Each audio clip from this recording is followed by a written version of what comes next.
Ce monument, proche de Pont-à-Mousson, a été repris effectivement en mai dernier par Emmanuel Pénétra et sa famille. Et on le présente souvent comme un châtelain, mais lui se considère plutôt comme un veilleur, comme un gardien de cet édifice médiéval. Alors, grâce à une armée de bénévoles super motivés, ce château est en pleine restauration. Il participe à la nuit des châteaux, donc on est allé rencontrer Emmanuel Pénétra dans le parc du château, dans un cadre bucolique avec un petit peu de vent. Je m'en excuse parce que parfois vous allez voir ça s'entend un peu trop. Alors j'ai demandé à Emmanuel Pénétra comment s'est passé son été et voici sa réponse. Ça a été très actif. On a testé beaucoup de choses finalement aussi. On a accepté un truc un peu foufou, c'était il y avait un concert des Forbans dans le parc.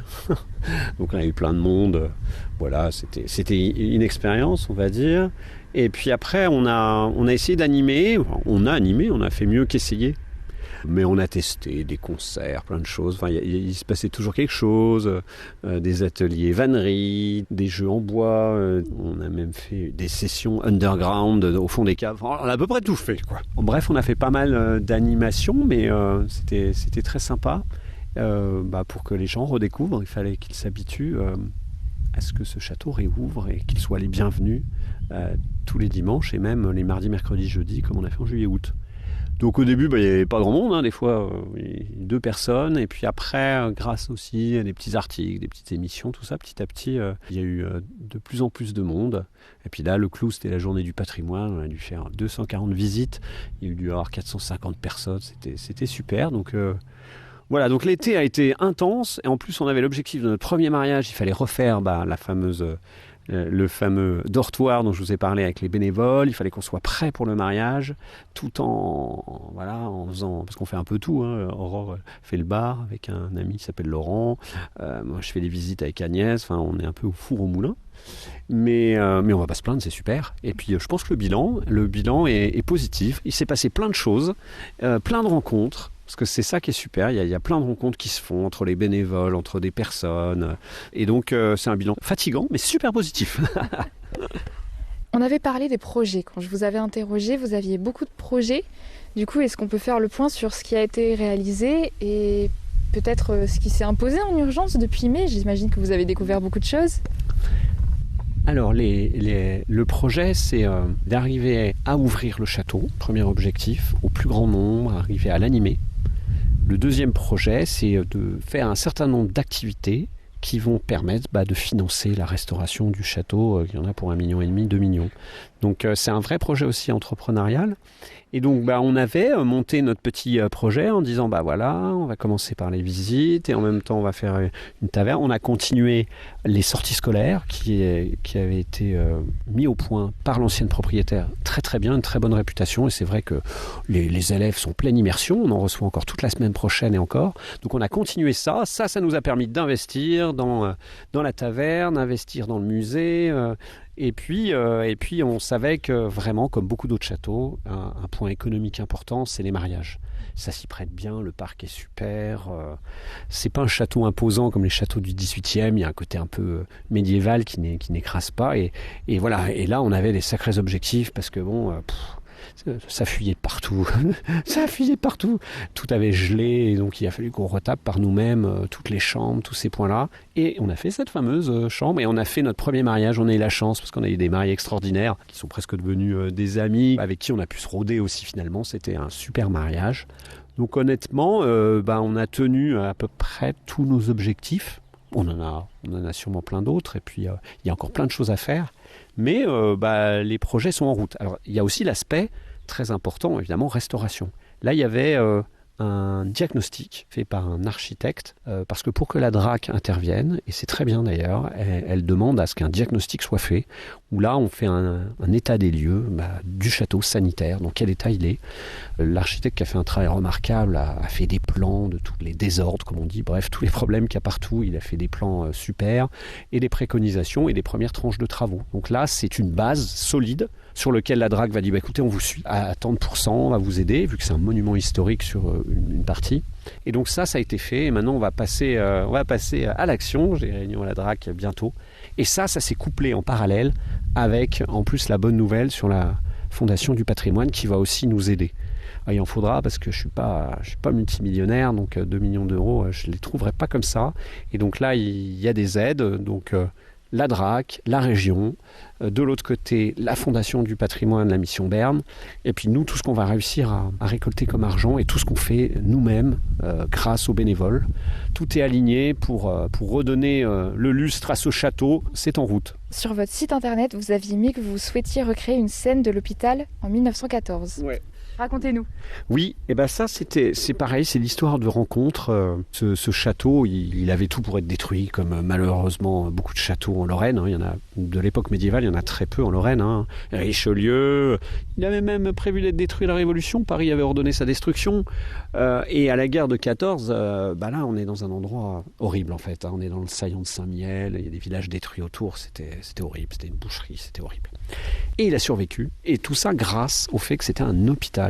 Il y avait une énorme croix qui était sous le château. Il a pris quand même une bombe, mais ça n'a pas endommagé les espaces les plus historiques. C'est resté tout en haut. Il y a un passionné dans le village qui avait conservé pas mal de matériel des Américains qui avaient occupé le château après les Allemands. Les Allemands ont occupé toute la guerre. Les Américains ont pris la suite. Ils sont restés 3 ans.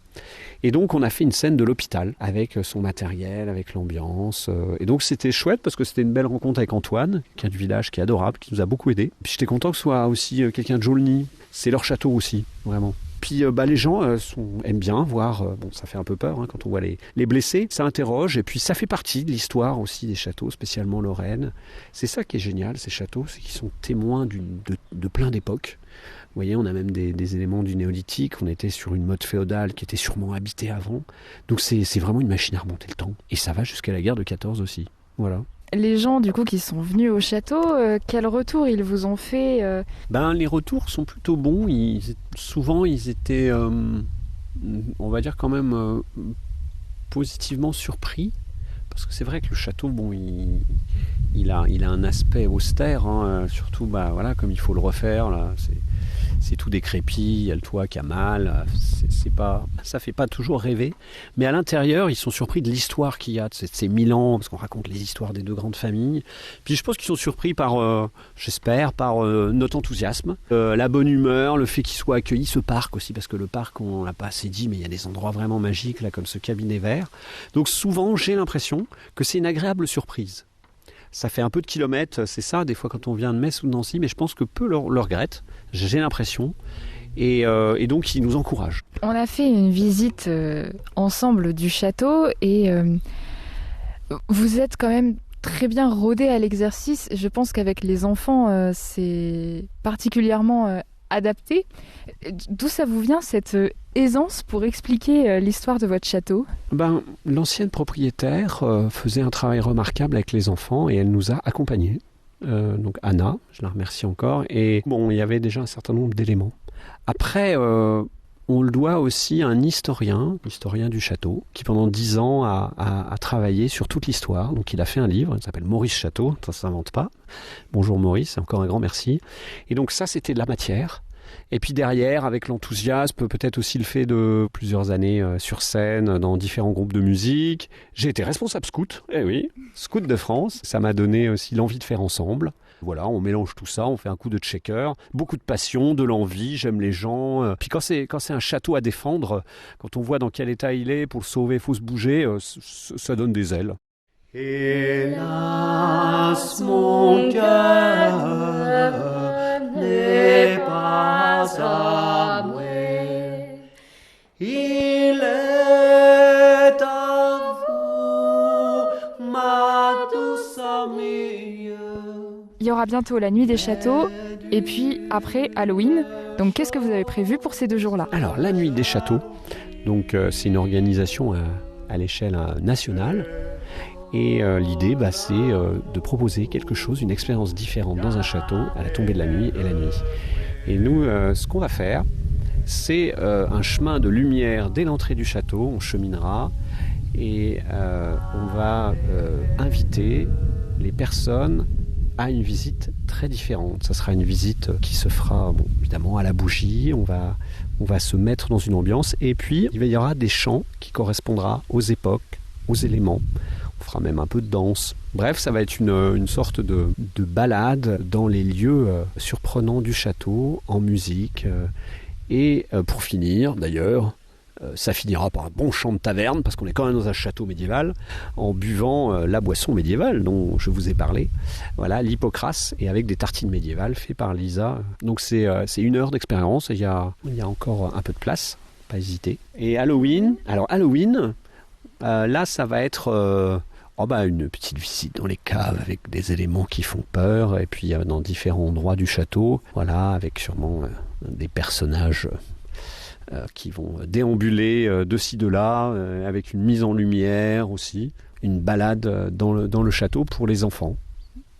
Et tant que j'y suis, on va faire aussi une fête des Lumières en décembre, au moment de la fête des Lumières, où il y aura des artisans d'art et autres.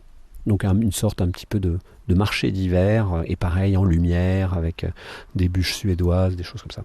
La question qui allait suivre, c'était qu'est-ce qui se passe après Halloween. Donc très bien. Du coup, qu'est-ce qui se passe à partir de 2022 en fait? Quels sont vos projets pour l'année prochaine? Alors l'année prochaine, cette année on a fait feu de tout bois en faisant plein de petites animations. Nous, ce qu'on voudrait, c'est préparer vraiment un programme d'animation qui nous permettra de le communiquer en amont. Parce que là, on a fait un petit peu tout ça au débeauté, et de pouvoir un peu faire une sorte de petite saison culturelle du château, avec plein de choses. Alors, dans les événements dont on sait, il y a le chœur Schumann, qui est un chœur de haut niveau, et qui vont se retrouver et ils vont chanter. C'est vraiment du super niveau. Ils vont chanter pour le château. On est en train de trouver la date en juillet. Ça sera un point vraiment important. Et puis, il y aura des mariages, mais les mariages n'empêcheront pas ces fameux dimanches. Il y aura toujours ces animations, la possibilité de boire un coup. Et puis, on réfléchit, peut-être une fête médiévale. Enfin, on a d'autres projets. Mais pour l'instant, on continue dans la lancée. On anticipe, on soigne encore mieux nos animations. On fera plein de choses pour les enfants, des ateliers de trébuchets, des catapultes, plein d'ateliers en lien avec le Moyen-Âge. Et puis, sûrement d'autres idées qui ne vont pas manquer de fleurir dans nos têtes malades et dans celles de nos bénévoles aussi. Est-ce qu'il y a quelque chose que l'on n'a pas abordé qui vous semble important? Non, si, je voudrais encore remercier tous ceux qui nous aident au quotidien, des gens du village, Sylvain, Denis, Laurent, enfin tous les bénévoles qui nous aident. Et puis ceux qui veulent venir nous aider, n'hésitez pas. On a une page Facebook, les châteaux, mais on a aussi un groupe Facebook qui s'appelle Les Amis du Château, où on peut adhérer à partir du moment où on exprime ce qu'on voudrait faire pour venir aider. Donc n'hésitez pas, les châteaux nous appartiennent.